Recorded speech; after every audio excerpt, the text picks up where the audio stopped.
नमस्कार, मैं सियाराम। आज आप लोगों के समक्ष कुछ खेल से संबंधित विषय लेकर के हम लोग उपस्थित हुए हैं। बहुत से खेल प्रेमी, बहुत से खिलाड़ियों को इस बात को लेकर के बराबर संशय बना रहता होगा कि आखिर गढ़वा में खेल और खास करके उसमें क्रिकेट की शुरुआत कहाँ से हुई। क्रिकेट थोड़ा महंगा गेम है, सभी के बस की बात क्रिकेट नहीं होता है। क्रिकेट में स्वाभाविक तौर से जहाँ पैसे का खर्च है वहीं 11 खिलाड़ी कम से कम होने चाहिए। तो आज इस बातचीत की प्रक्रिया में पहली कड़ी में हम लोग क्रिकेट को लेकर के आए हैं और हमारे साथ बैठे हुए हैं गढ़वा के वरिष्ठ क्रिकेट खिलाड़ी विजय शंकर गुप्ता जी। अपने ज़माने के माहिर स्पिनर थे। इनकी स्पिन की जादू में लोग उलझ करके रह जाते थे। कई वर्षों तक इन्होंने गढ़वा क्रिकेट को अपनी सेवा दी है। तो हम सबसे पहले इनसे यह जानना चाहेंगे कि गढ़वा में कैसे क्रिकेट हुआ, कैसे शुरुआत किया इन्होंने। उससे पहले इनसे यह ज़रूर जानना चाहेंगे कि ये अपने बारे में थोड़ी संक्षिप्त जानकारी आप लोगों को दें।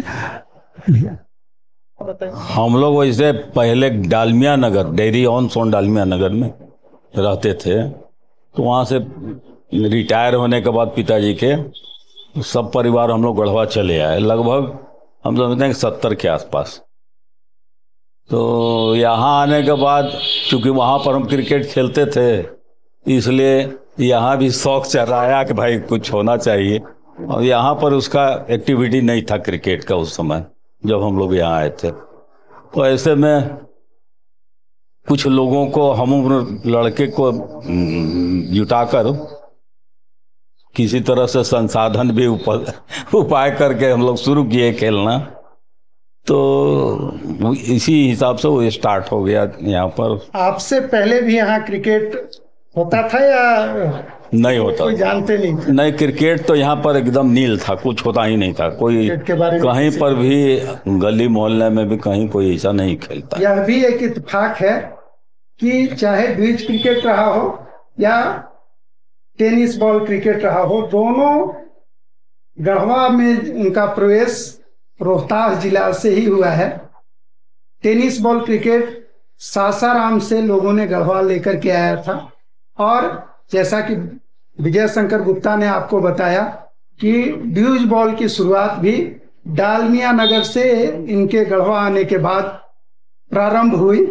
तो हम एक बार जरूर यह पूछना चाहेंगे कि उस समय यहाँ की स्थिति क्या थी। आपको क्रिकेट खेलने में कौन से लोग थे जो हेल्प किया करते थे? क्रिकेट तो महंगा गेम था, स्वाभाविक तौर से उस समय आप लोग पढ़ने वाले बच्चे रहे होंगे। तो क्या यहाँ ऐसे लोग थे जो क्रिकेट को प्रमोट कर रहे हों, क्रिकेट को बढ़ावा दे रहे हों? तो क्रिकेट को बढ़ावा देने वाली बात उस समय नहीं थी, तो शुरू करने वाली बात थी। तो उसमें जो हमरुम थे उनको जुटाया गया। तो उसमें खास करके विनोद कमलापुरी थे, वो सचताधर दुबे थे और मेरा छोटा भाई उमा भी था उसमें। तो इन लोगों के जरिए धीरे धीरे इसको व्यवस्थित किया गया और लड़के भी जुड़े खेलने का जो इच्छा रखते थे। तो वैसा सहयोग उस समय आपसी था, अपने अपने घर से लगाओ और खेलो, जो भी व्यवस्था करना रहता था हम लोग उसी तरह से करते थे। उस समय क्रिकेट का क्या स्कोप था? स्कोप तो स्टार्ट हुआ था उस समय, स्कोप क्या कहा जाए। हाँ, जिला लेवल पर प्रतियोगिताएं होती वो तो थी। आगे चल के आगे चल के की बात है ये। उस समय 70 के बाद जो है ना, यहाँ पर खेल शुरू हो गया। वो GCC रखा गया उसका नाम, क्रिकेट क्लब का, गढ़वा क्रिकेट क्लब। और संजय सिंह भी थे, वो सचिव रहे उसके। और जब खिलाड़ी, जैसे आप कहे कि 11 खिलाड़ी होने चाहिए, इससे अधिक हो गए तो हम लोग आपस में मैच टाइप का खेलना शुरू किए और आगे बढ़े। तो फिर डिस्ट्रिक्ट वाइज, चाहे अपने ही जिले में भवनाथपुर हुआ, नगर हुआ, रंका हुआ, यहाँ पर हम लोग अपना एक खिलाड़ी लेकर के जाते थे, वहाँ पर मैच होता था। इसी तरह से आगे लगातार, कभी वो लोग आते, नगर से आते, रंका से आते, भवनाथपुर से गढ़वा आते, और हम लोग भी साल में कम से कम एक टर्म अप डाउन हो ही जाता था। तो यहाँ आने के बाद लोगों का उत्साह देखा गया कि भाई मैच देखने के लिए बहुत लोग खड़े होकर देखते थे, तो उससे हम लोग का भी थोड़ा उत्साह बढ़ा। बताया जाता है यहाँ एक प्रतियोगिता काफी प्रचलित हुई पूरे बिहार में, उसका नाम था, उसके बारे में थोड़ा बताइए, क्या कौन सी प्रतियोगिता होती थी? इसमें जो गढ़वा क्रिकेट क्लब की तरफ से वो सुरजीत मेमोरियल वाडेकर टूर्नामेंट तो था ही, पहले वाडेकर टूर्नामेंट ही था। उसके तहत हम लोग अलग अलग, जैसे लातेहार हुआ, पलामू, गढ़वा, अरे डाल्टनगंज हुआ, पलामू हुआ, और भवनाथपुर, नगर, इस सब की टीम को इनवाइट करते थे कि आप लोग यहाँ पर एंट्री लीजिए। उसका कुछ एंट्री फी रखा गया था ताकि व्यवस्था आने जाने पर उन लोग के लिए किया जा सके। आप सभी को बता दें कि वाडेकर क्रिकेट टूर्नामेंट एकीकृत बिहार के टाइम में पूरे बिहार का सबसे बड़ा टूर्नामेंट माना जाता था, और प्रदेश ही नहीं, प्रदेश से बाहर की भी टीमें उसमें भाग लेती थी। और विजय शंकर गुप्ता जैसे लोग उस प्रतियोगिता के आयोजक हुआ करते थे। समकालीन बिहार की सबसे बड़ी टीम अधिकारी 11 जो है, वह भी उस प्रतियोगिता में खेलने गढ़वा तक आई थी। आपको बता दें, बाद में अधिकारी 11 से सब्बा करीम जैसे जो अभी कमेंटेटर हैं टीवी पे और इंडिया और अन्य टीमों के मैच की कमेंट्री करते हैं, वह भी गढ़वा में आकर के उसी प्रतियोगिता में खेल चुके हैं। वैसे विजय शंकर गुप्ता जी और बेहतर तरीके से आपको बताएंगे कि वाडेकर क्रिकेट टूर्नामेंट उस समय किस स्तर का हुआ करता था और क्या उसकी उपलब्धि थी। भाई, ज़्यादा जुड़ने पर न अच्छे अच्छे क्रिकेट के खिलाड़ी जो है मिलने लगे, जिसके वजह से टीम का थोड़ा सा प्रभाव बढ़ा, और दूसरे जगह जाकर खेलने में और जीतने वगैरह में तो और लोगों का उत्साह बढ़ा, और बाकी और आगे जुड़ते चले गए। बाकी हम लोग संसाधन जुटाने के लिए यहाँ पर फॉरेस्ट डिपार्टमेंट से या वाटरवेज के इंजीनियर वगैरह जो थे, उन लोग के माध्यम से उन लोग को रिक्वेस्ट किए कि भाई कुछ हेल्प कीजिए, तो उन लोगों ने काफ़ी हेल्प किया और संसाधन बढ़ा। फिर जैसे मैट रहता है, जो कीमती चीज़ है, एक आदमी या आसानी से नहीं किया जा सकता है उसको, मैट है, नेट है, बैट बॉल, विकेट वगैरह, ये सब का व्यवस्था उन लोग के चंदा के वजह से हो गया, हेल्प के वजह से। बताया जाता है कि क्रिकेट की जब शुरुआत हुई उस समय यहाँ जो सिख समुदाय के लोग थे, उसमें से काफ़ी प्लेयर निकल कर आए थे। उनका खास करके नाम विचित्र सिंह थे, बलराज सिंह थे, सिख में और भी थे, लेकिन मेन ये थे। वो बिल्लू नाम का प्लेयर था, जिस विकेट कीपर, हालांकि उसका नाम बिल्लू ही नहीं है, लेकिन हम लोग बिल्लू के नाम से जानते हैं। तो अच्छा प्लेयर थे वो लोग, और वो लोग का सहयोग रहा इसमें अभी में। आप अपने समय के सबसे बेस्ट प्लेयर किसको मानते हैं? तो एक को बेस्ट प्लेयर मानना तो बड़ा मुश्किल काम है। अच्छा, जो भी ऐसे बहुत से थे, जैसे सरिता दुबे जो हैं, वो भी अच्छे खिलाड़ी, हम भी थे अच्छे ही में, और दिनेश सिंह, मितेश्वर सिन्हा, ब्रजेश तिवारी अभी थोड़ा सा डिसेबल्ड हो गया, वो संजय सिंह थे ही, एक अशोक गुप्ता, वो सोनपुरवा, ये लोग संजीव सिंह बेलचंपा। हम बाद में वो लोग जुड़े। अच्छा। पहले वैसे संजीव सिंह डाल्टनगंज से खेलते थे, लेकिन फिर बाद में गढ़वा टीम से ही खेलना शुरू कर दी। वो प्रभात देव भी, जी।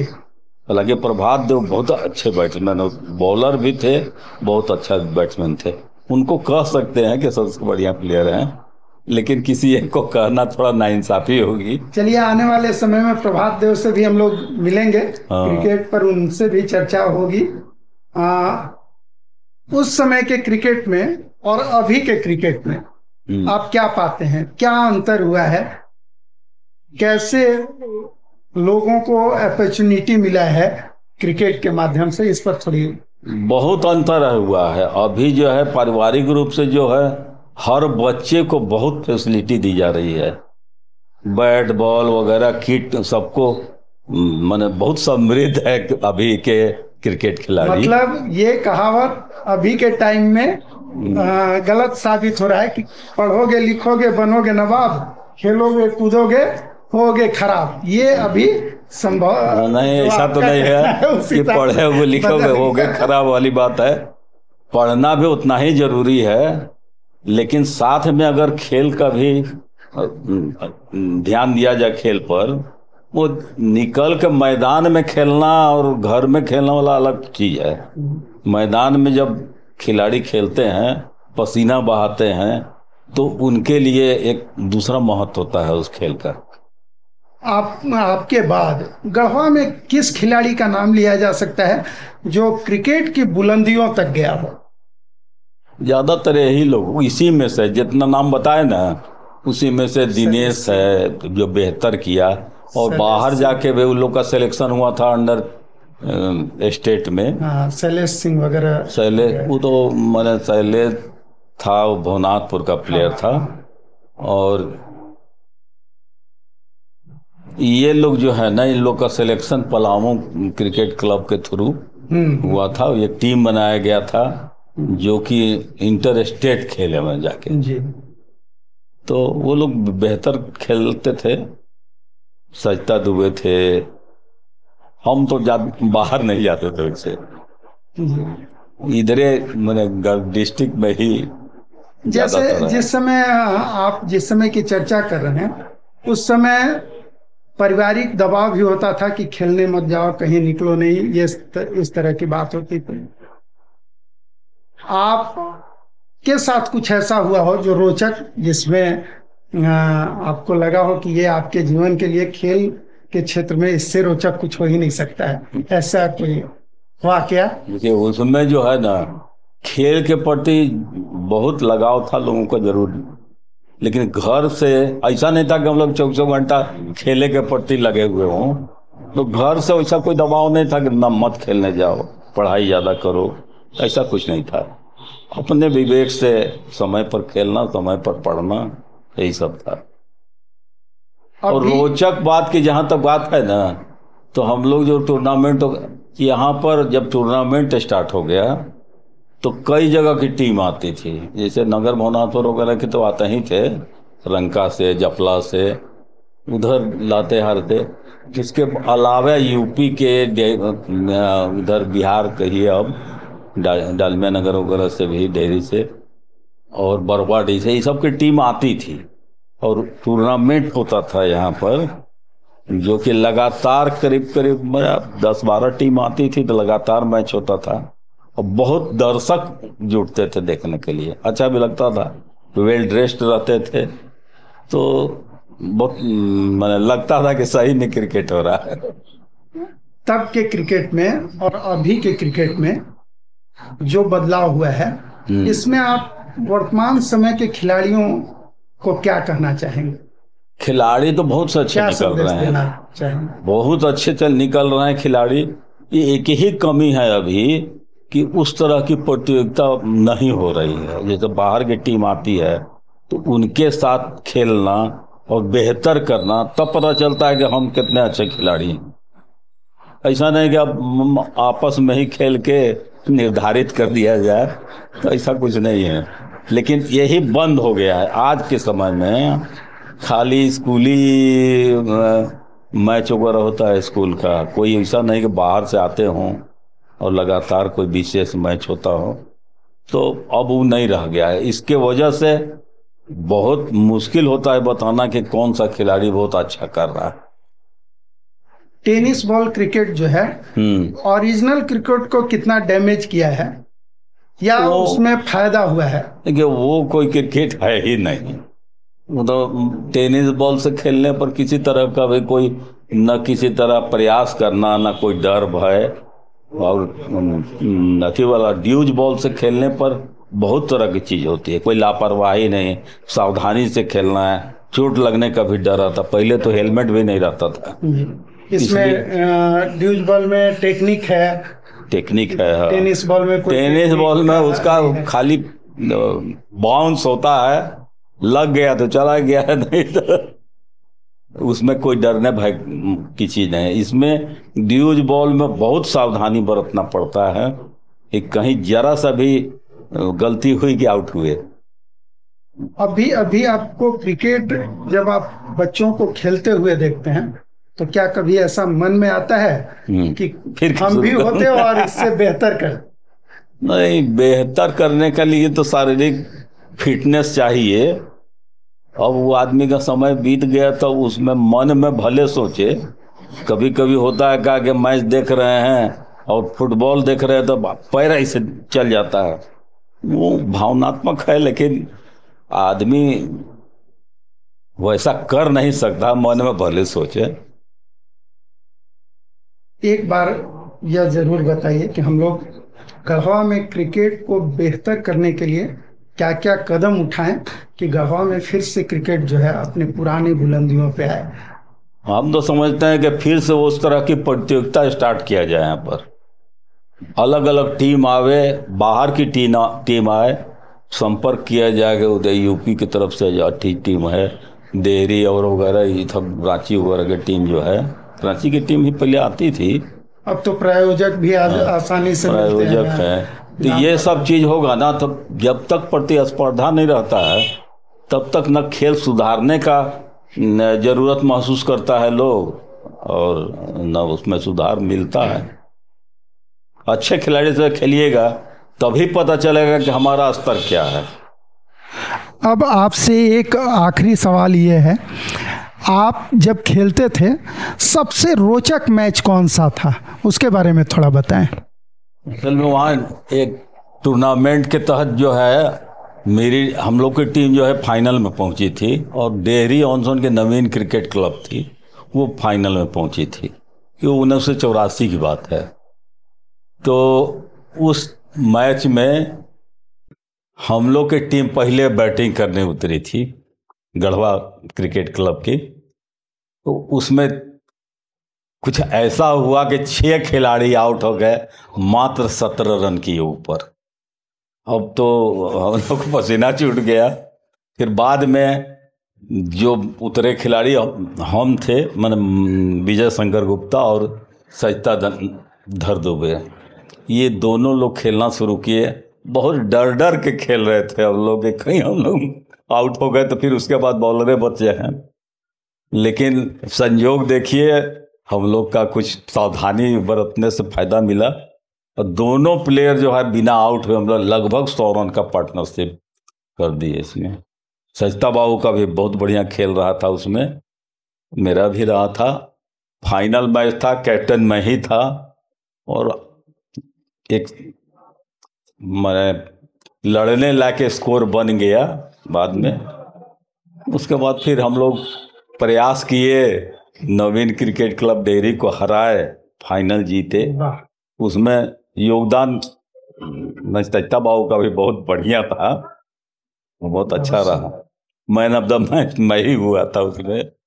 चलिए, इसी के साथ हम आज अपने गढ़वा जिला के वरिष्ठ क्रिकेट प्लेयर विजय शंकर गुप्ता जी से विदा लेना चाहेंगे। नमस्कार। नमस्कार।